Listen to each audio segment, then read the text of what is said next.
हाँ जी। हेलो जी।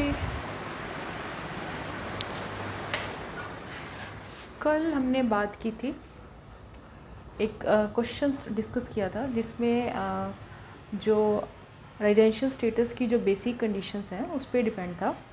उससे रिलेटेड मैंने क्वेश्चन दिया था कि मिस्टर ए एंड मिसिज़ ए हैं, वो कनाडा में सेटल हैं, कनाडा में उनका बर्थ हुआ है।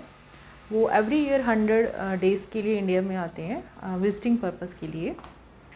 तो और जो मिस्टर ए हैं, मिस्टर ए के जो ग्रैंड पेरेंट्स हैं वो अनडिवाइडेड इंडिया में पैदा हुए थे। जो मिसिज़ बी हैं उनके जो ग्रैंड पेरेंट्स थे वो सब कनाडा में ही पैदा हुए थे। तो आपको बताना था कि इसमें मिस्टर ए का स्टेटस क्या है और मिस्टर बी का। मिस्टर ए जो इंडियन ओरिजिन हो गए वो, क्योंकि उनके जो ग्रैंड पेरेंट्स थे वो अनडिवाइडेड इंडिया में पैदा हुए थे।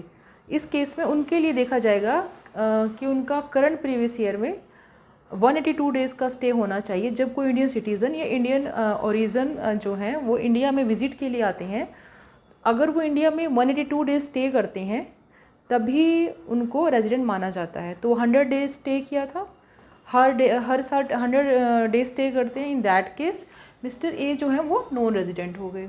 लेकिन जो जो 182 डेज़ की थी कि कोई इंडियन सिटीज़न अगर विज़िट के लिए आया इंडियन ओरिजिन, मिसिज़ बी ना तो इंडियन ओरिजिन है और ना ही इंडिया के सिटीज़न है, तो फॉरनर हुए। फॉरनर के केस में जो 60 डेज़ वाली कंडीशन है वो चेक की जाएगी। तो करंट प्रीवियस ईयर में तो 100 डेज़ उन्होंने स्टे किया, तो 60 डेज़ यहाँ पे कवर हो गए। फिर 4 साल में 365 डेज़, तो हर साल 100 डेज़ स्टे कर रही हैं, तो 400 डेज़ हो गए। तो दो जो उनकी कंडीशन है वो फुलफ़िल हो गई, बेसिक कंडीशन। इस केस में वो रेजिडेंट हो गए और मिस्टर ए नॉन रेजिडेंट। तो ये इसका सॉल्यूशन था। Thank you.